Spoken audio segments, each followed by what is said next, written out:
السلام عليكم ورحمة الله. Waalaikumsalam, Dokter.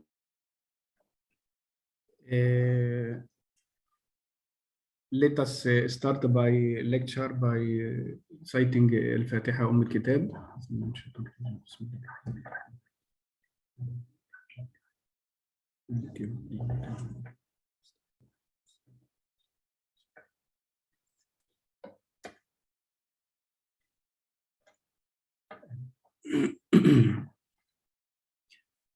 Today we are going to touch an important case presentation which gives us an important clinical lesson. Really, it is both clinical and social lesson. And you must know, as hoping inshallah all of you will be graduated soon, your top skill is the clinical skills for you, okay, which will help you inshallah to give your service as a practitioner on its top. Today we are discussing unexplained and mysterious deterioration of a baby. Sometimes you have a baby who looks normal and everything is normal, delivering normal, started feeding, but within a short time, usually around 2 days, he started to get some critical manifestation. So how can we think about that?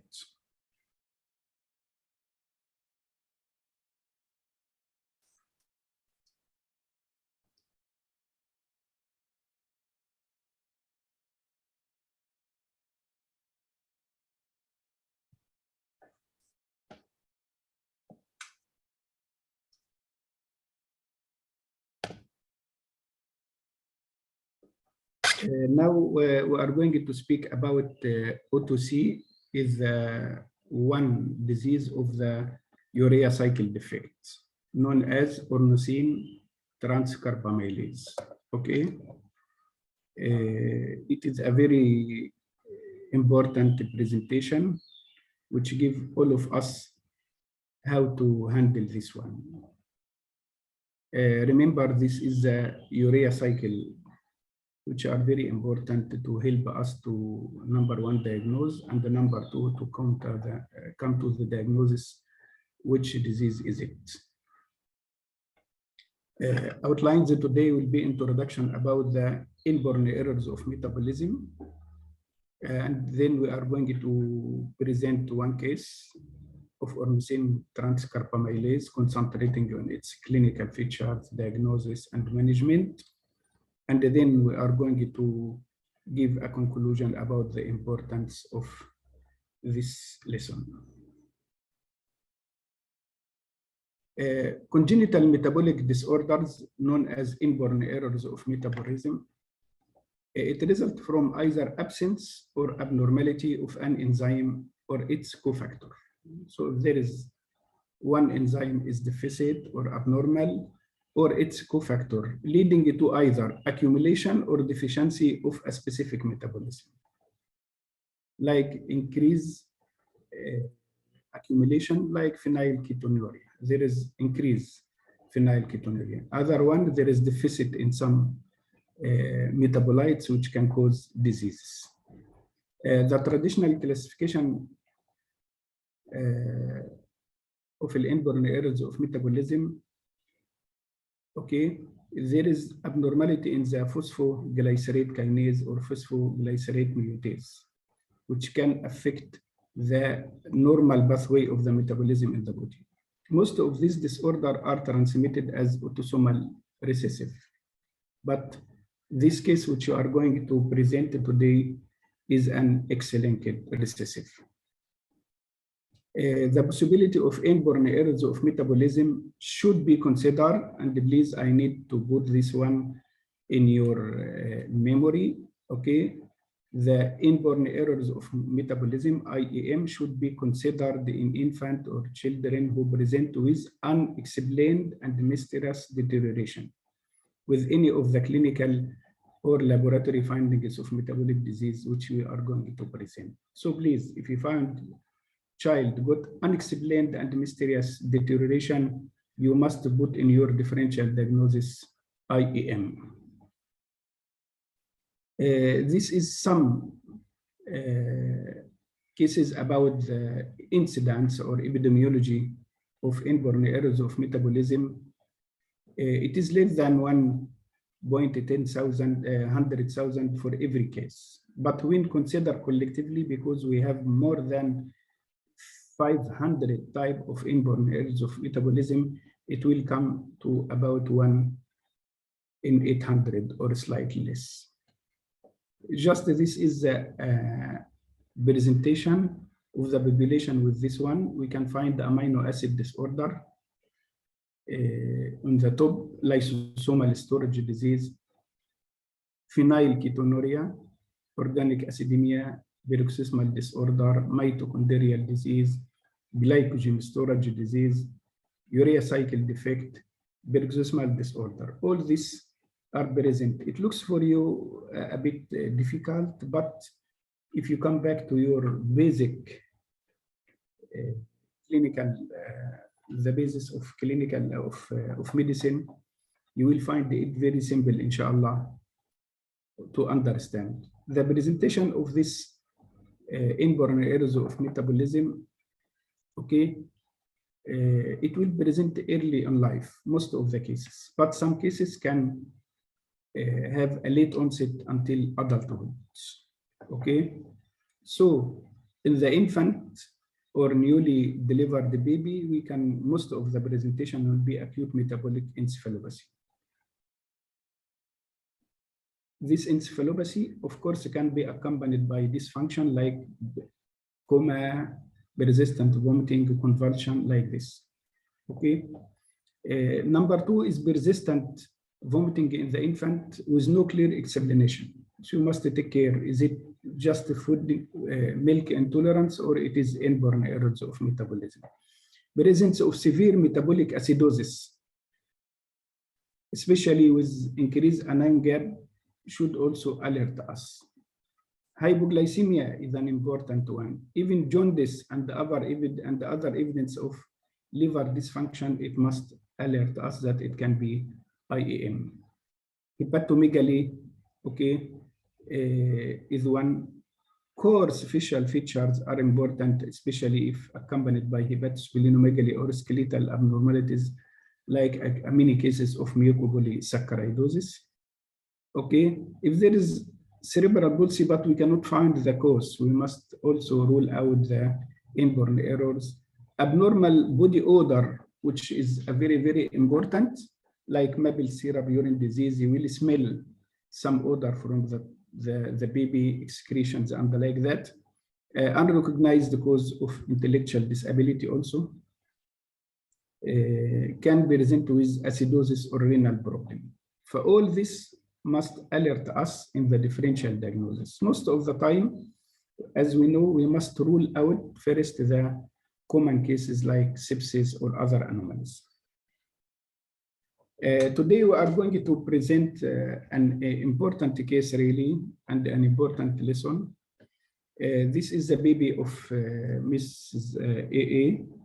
He is a boy delivered by cesarean section at 38-weeker by emergency lower section cesarean section for primary dysfunction of the liver. His weight is not bad, about 3 kilos, and all his centile chart around just above the 10th centile. Okay, his mother is 27 years. It is prime gravida. She is educated and it works as a businesswoman under antenatal care for the KK. Her virus screen was normal.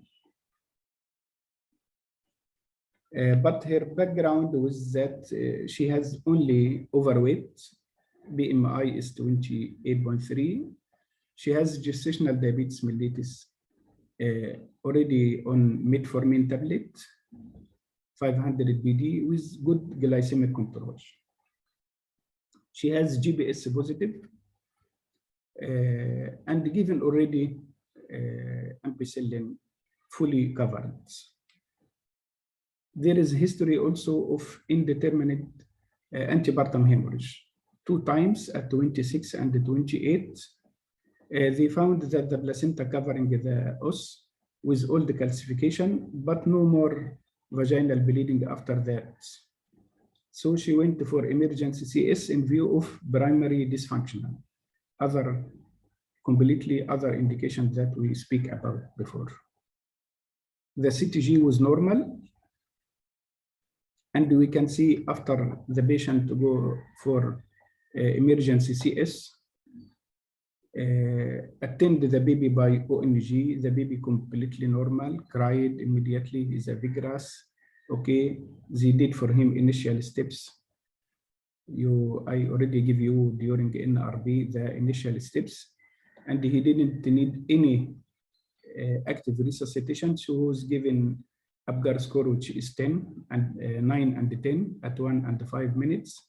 So baby already shifted to the mother as we speak before. For skin to skin and breastfeeding with the mother. Of course, most of the mother are given spinal anesthesia. Okay, so discharged to the mother. In the nursery, baby was admitted to the normal nursery for observation and dextrose because infant of gestational diabetic mother. Okay, so the baby are fully breastfed on demand and his dextrose are normal. All vital signs also in the nursery are okay. Physical examination are okay. It was seen every day until the second day the patient was discharged well and giving TCA. Why? Because the baby have congenital talipes equine virus. This is the only looks like positional, but we must follow up it. Is it resolved or not? On breastfeeding on demand. Until now, everything is normal like all the normal babies, okay? Just after discharge by less than 1 day, the patient readmitted to the emergency department in our hospital again because of neonatal jaundice and the loss of weight, about 10%. And this is an important point. Yes, most of the baby can lose weight, but it will not happen abruptly on a short time. The mother stated that the baby, she awake him, he became a bit irritable, and she gave him breastfeeding. He refused. So she tried to console him, and he became comfortable and sleep for considerable time. When the mother came, she tried breastfeeding. He just sucked a small amount. And when she came to the hospital, it is about 10 hours. The baby has no BU, but he has no fever.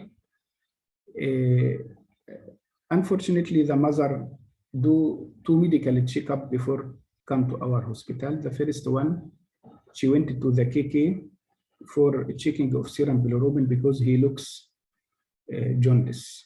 So at KK, the capillary bilirubin and the capillary was highest is 209. They put the baby at a low risk, so discharged from the KK. In spite, the mother informed the staff in charge, I think she informed the nurses, that he refused the breastfeed. It may be taken that refused the breast milk, the mother will give formula. They don't know. Anyway, the baby was discharged from there. So the mother found her baby also refused feeding, okay, and didn't pass urine. So they referred to the GB. They go to the GB clinic. The GB was very clever and tell them this is a case of hospital. So he referred the patient to us. Patient came to the ED just about less than 18 hours from the previous discharge after getting 2 medical checkup. We found the child is sucking good. If you give him your finger or like that, he is sucking well. And his pH is slightly alkalotic and increase in the lactates. Okay, his dextrose was not yet, it is still normal. Okay, when they examined him, the patient looks alert and pink, sucking well. His perfusion is not bad. Pulse volume also looks good. Anterior fontanelle is not so depressed. But there is a jaundice until the lower abdomen, which is considerable. His cry is normal. There is no signs of irritability or abnormal movements. His even neonatal reflexes like Moro are complete. His tone is normal, no stiffness of the limbs, but they also confirm that there is a weight loss about 10%. As you can see, his vital signs is acceptable. His full blood count also initially doesn't show anything, even CRP is less than 0.5. Total serum bilirubin, when he come up, it is to about 250, which is increasing. The sodium is slightly high, okay, but still urea and urea is acceptable. The CBG, as we speak before, has a mild metabolic alkalosis. Okay, so we keep the baby NBM. Usually, if the lactate is more than 3, we didn't advise for milk for oral intake. We keep him on IV fluid until lactate is improving. So just the baby kept on NBM and started IV fluid and started Cbin and Genta because the mother have previous history of GBS. We must suspect infection, okay? And also he needs double phototherapy. After just from admission, just after 2 hours, child started to have mild respiratory distress. Okay, At the time, still he is alert and moving with good perfusion, with a good pulse volume, okay? And his vital sign, as we can see, saturation is 96, heart rate is okay, blood pressure is okay, RR within acceptable range. So he transferred from the SCN to NICU and started on papilcibab. Chest X-ray, as you can see here. Can you see the X-ray? Yes, we can. Yes. You can see that the X-ray, we need here from X-ray two important things. Is there any suspicious of chest infection like pneumonia or other? Another important point, is there any clue for cardiac abnormal shape of the heart or cardiomegaly or like that? So initially it looks normal, okay?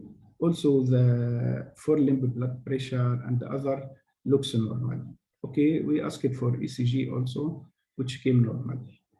At that point, we must consider, as I told you, this is mysterious deterioration, so we must take care. Number one, on the top, we must rule out sepsis.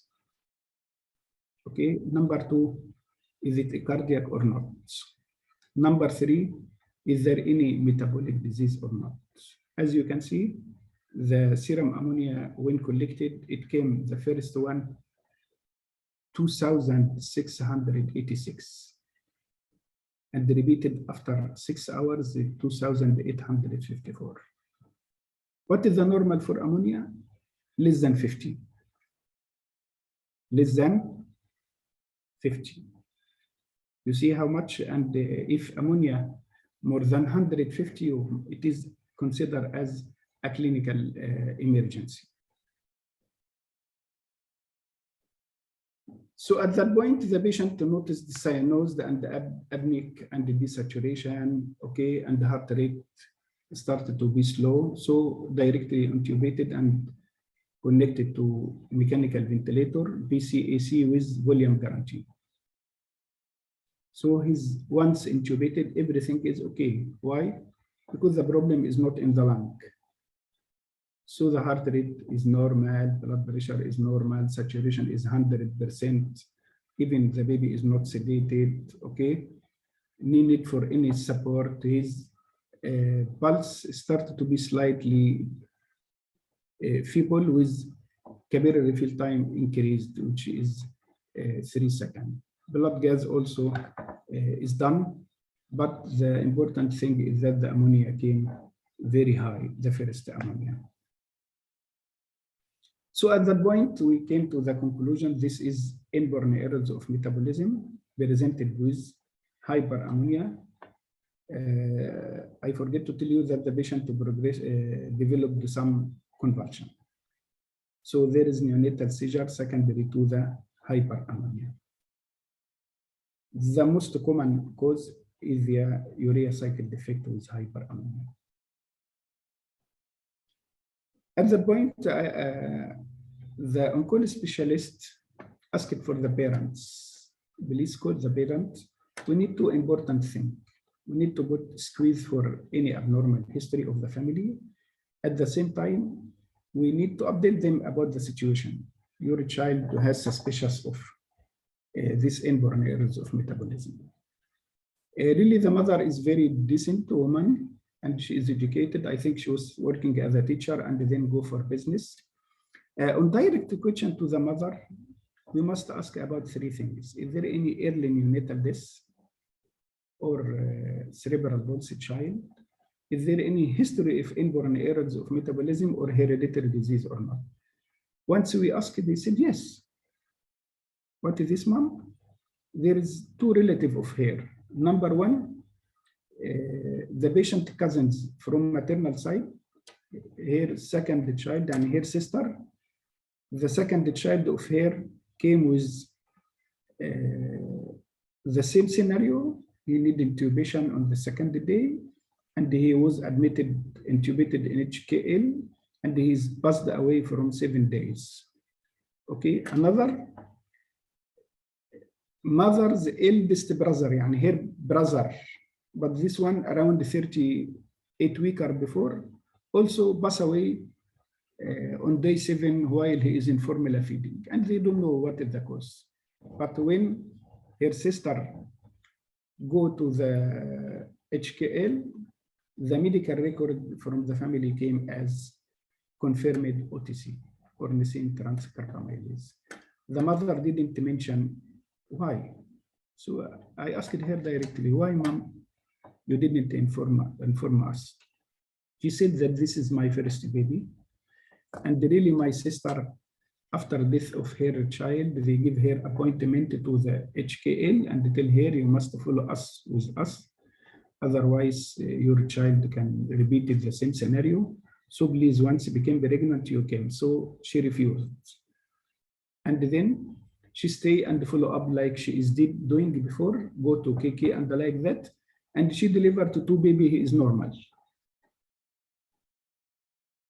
So in spite, she is very educated and intelligent, but she has in front of her not abnormal example that her daughter already got 2 kids, so don't bother yourself now. And she didn't mention to anyone. She is follow up in KK. She didn't mention any family history. Even in our hospital, she is following up for this bleeding and like that, and she didn't touch this anymore. Okay, she was hoping to get a normal child. So further progress, we try to maintain saturation with BCAC. There is no pre and postductal discrepancies. I mean, there is no BBHN. Head scan was done. There is no IVH, but there is cerebral edema. Okay, but no midline shift. We need to continue antibiotic for possible sepsis also. Due to perfusion, the patient need to adjust the IV fluid. He is giving anticonvulsant, okay? And we need to start now the treatment of ammonia. There is sodium benzoate and like that, but there is ammonil, which is combination of many drugs together, which will decrease the ammonia. Unfortunately, we call the mini hospital, it is not available, only available in HKL. So we contact the specialist there for the genetic and metabolic specialist, and we give him the detail. At that point, the mother sent us the previous report of her sister brother, the cousin. Yes, they opened and found he has OTC deficiency on 2016, and he is passed away at day 7. But his mother already defaulted follow-up. They predict this baby also have OTC, which is X-linked inheritance. It comes for boys mostly. Decided this child will go for conservative management. We are planning, can we shift the baby there to be started for treatment of hyperammonia? They said this is a boy, and this number, the normal up to 50, and if more than 150, you must start the treatment. But usually after 1,000 or 2,000, the brain already, it must be affected. So he is just for palliative treatment or conservative management. We send all investigation for inborn errors screen and OTC, which is confirmed the diagnosis. We make another family conference attending by neonatologist and all staff, okay? And we speak to the patient about the current situation and that we are suspected it is OTC, and the patient is for conservative treatment. The mother and the father recognized and acceptable for conservative management.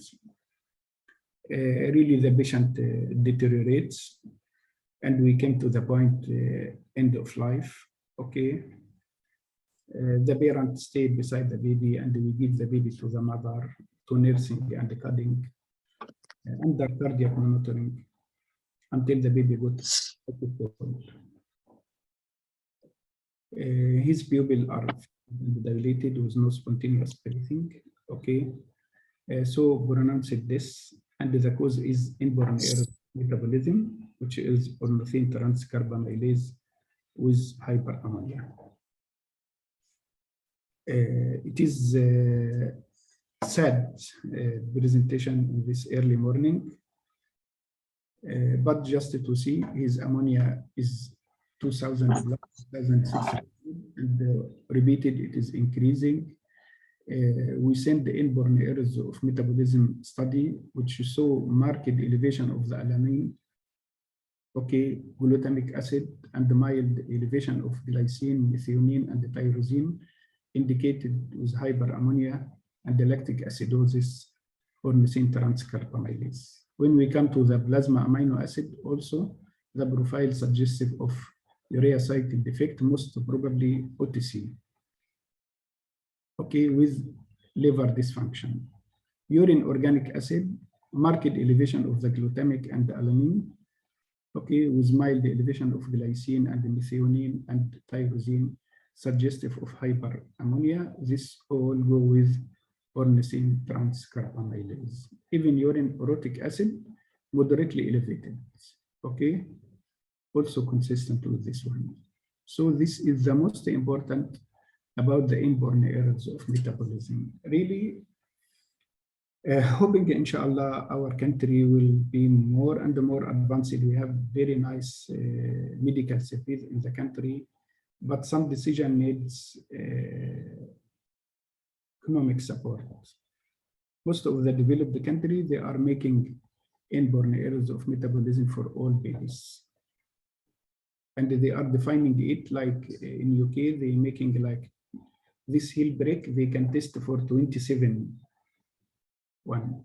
In my hospital in KSA and most of the hospital there, all hospital are doing a survey for about 18 types of inborn errors of metabolism, starting by hypothyroid and other, and G6PD, but they are doing like ornithine also is common in, most common in Gulf area. So it is very important to decide the most common inborn errors of the disease and do it for every child. So we can diagnose him because you, after delivery, you did it and you send for the central lab.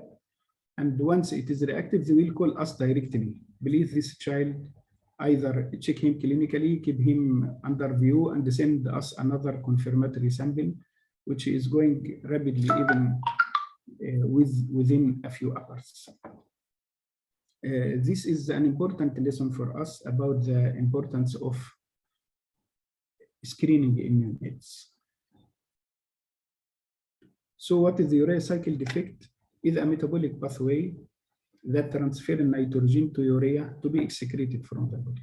Deficiency of enzymes in the pathway causes urea cycle defect. We have many types according to the deficit enzyme, according to the urea cycle. We have carbamyl phosphate synthesis deficiency, OTC deficiency, arginosuccinic synthetase, ASS, okay, known as citrullinemia type 1.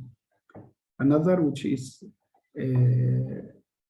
arginine succinate, N-acetyl glutamate synthetase, and the arginase.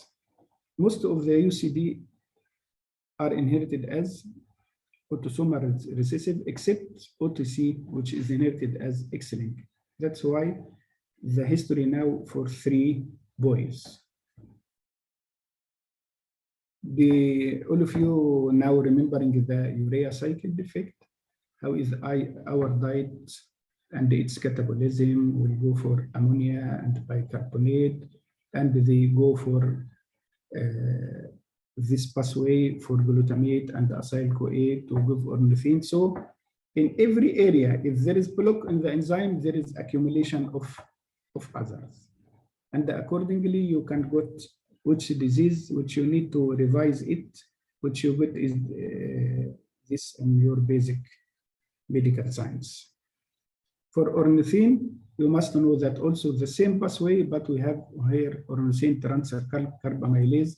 If it is deficit, okay, So the pathway from carbamyl phosphate to citrulline is blocked, and orotic acid also, it will not be sensitized here. So you go for this abnormal pathway, which end by severe ammonia. The clinical feature of the majority of the affected cases of OTC, it occurs early in childhood. Unless there is partial deficiency of the enzyme, it can be late until childhood. There is frequent vomiting and poor appetite and refuse feeding. So please must take care about this symptom. If the patient vomit or refuse feeding, typically the symptoms show up severely in the newborn. They became symptomatic after feeding. If the mother gave him 1 day feeding and they started to be symptomatic, keep in view the inborn errors of metabolism, even if it is formula or breast one. Okay. After that, the baby looks normal temperature, but has a poor feeding followed by vomiting, lethargy, and even can progress to coma. As I told you, if there is partial enzyme, it makes our job more difficult, but if you are doing screening, you can pick them early also and prevent them from many complications. The lab hallmark for the UCD is elevated plasma ammonia. Normal ammonia, as I told you, must be less than 50, but if more than 150, take care. Amino acid aciduria and orotic acid analysis.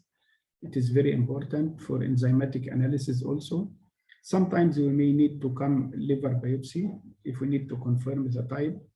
Fibroblasts from the skin biopsy also can help us for many cases of this. Even red blood cell for arginase deficiency. Finally, DNA mutation can be done. Some cases may consider medico-legal, and you must go deep to confirm the diagnosis. So we have many steps, but initial heel break screening may be enough to diagnose most of this one. And here we are speaking about ammonia. Okay, if there is hyperammonia with normal pH or alkalosis, okay, especially if there is hypoglycemia with hypoketotic, okay, we must expect that it can be fatty acid oxidation defects. Okay, if there is normoglycemia like this case, so we must go for the amino acids. Okay, plasma amino acid, increase the citrulline. Okay, which is going to be diagnosed at this situation. Low or absent citrulline, we are going for urine uric acid. Okay, if it is normal, this is one diagnosis. If it is high, we are going to diagnose ornithine transcarbamylas, which very clear in this situation. If there is acidosis with hyperammonia, we must go for another pathway, which is organic acidemia. So now, simply, we need to comment about the pH. Is it alkalotic or acidosis? And for the blood sugar, is it normal or hypoglycemia? It will differentiate for you different type of these cases presented with hyperammonia. As you know, for urea cycle defect, that the urea cycle defect is the metabolic pathway that transfers nitrogen to be excreted in the body. Okay, we have this one, carbamyl, again, just to remembering you, all this type of urea cycle defects. The prevalence of urea cycle defect is not so high. It is 1 in 35,000.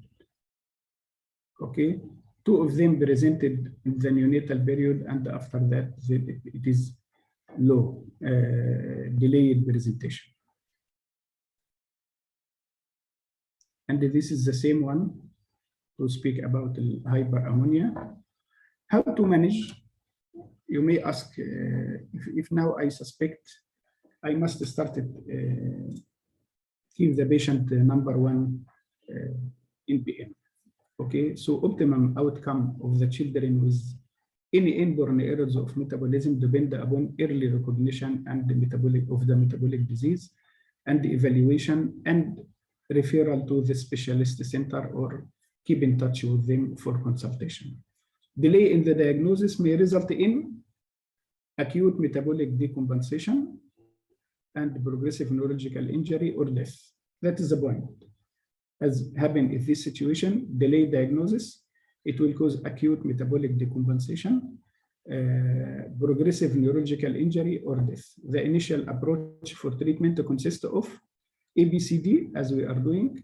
Number 2, rehydrate to maintain a good urine output without overhydration. Remove ammonia from the body using either medication or hemodialysis. If this situation like this, we may need to go for hemodialysis. But the most important is the stop protein intake. Stop all protein and minimize the catabolism. So we just go for the IV fluids, neither TBN nor milk. I hope you can understood what is the ornithine transcarbamylase presented with hyperammonia and how it is disaster, either this or acute metabolic derangement. So generally, I need to tell you that the inborn errors of metabolism as a whole, if you suspect, because at the start, many of us, we can just put in which category, but we must do immediate management. If you suspect any case of inborn errors, you must support the airway, breathing, and circulation, and please ventilate if needed. Omit all protein, fats, okay? So no milk intake, and don't give parenteral nutrition or lipid, just give IV fluids. Commence glucose 10% infusion, okay? If hyperglycemic, more than 15, we can start insulin.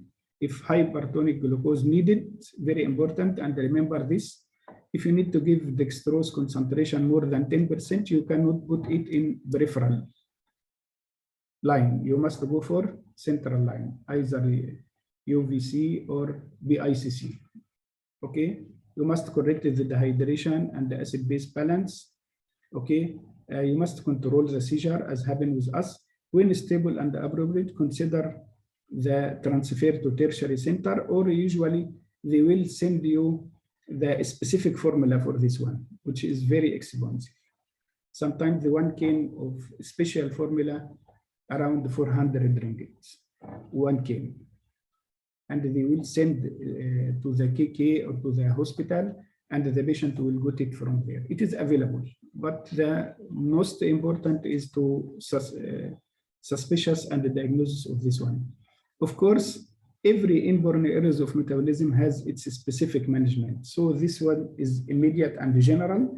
The specific one, as we speak about hyperammonia, we need renal replacement, either hemofiltration or peritoneal dialysis, but hemofiltration is better.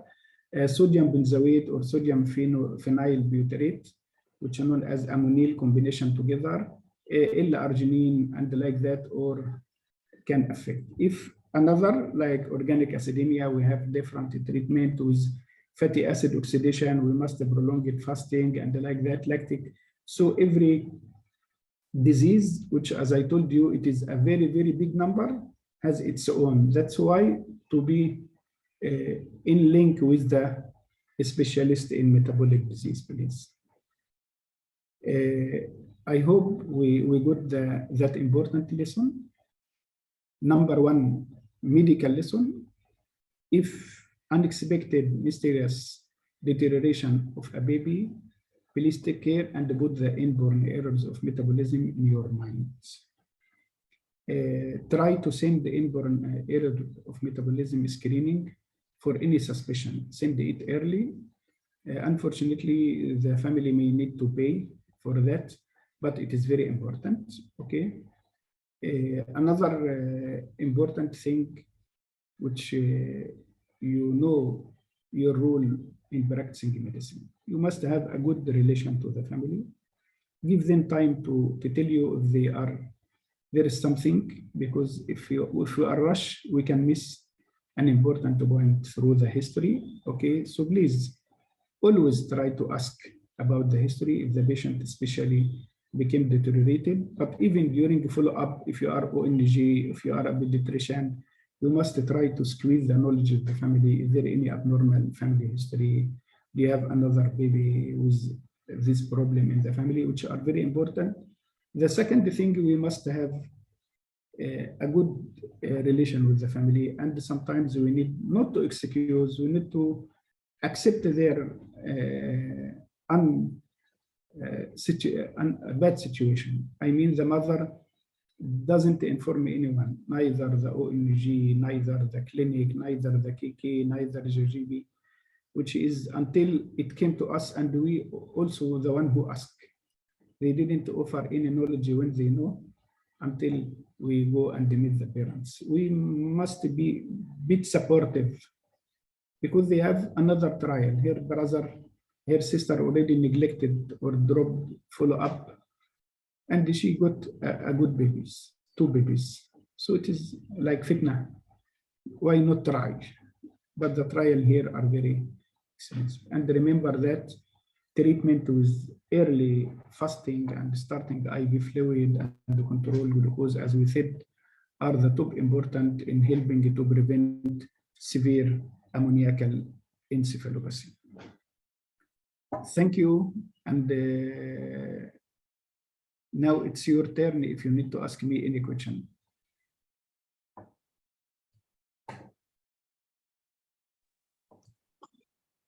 Assalamualaikum, Dr. Mustad. I have a question. Yes. May I know how frequent is it for the doctors to perform a biopsy for the investigation part? Sorry? How frequent it is to perform, for example, liver biopsy to investigate which type of deficient enzyme? Yeah, really, if we have early screening, as I told you, metabolic screening are very important, okay, to be done for every child delivered. And it is approaching 100% maybe in developed countries and some Gulf area, because it is costly, but at the end, it is very important. If you are doing the metabolic screen for every baby, usually we are not need this until a very rare situation, because you are able to cohort the babies from the start. If not, it will make our life difficult, specifically if the child is near death and you need to confirm, so you need again blood sampling, tissue sampling, and all this. Unfortunately, not most of the hospital, but I think biopsies and like that is available in HUSM. We did it for some cases there, but it is not so common. Okay, thank you, Doctor. Welcome. Any other question? So please don't forget the importance of medical point and social point, and try to evolve the hidden agenda from the family, which may sometimes they became bored to repeat it or speak about it again. Okay. Thank you. Assalamu alaikum wa rahmatullah. Wa alaikum assalam. Thank you, Doctor. Welcome. Thank you, Doctor. Thank you, Doctor. Yes.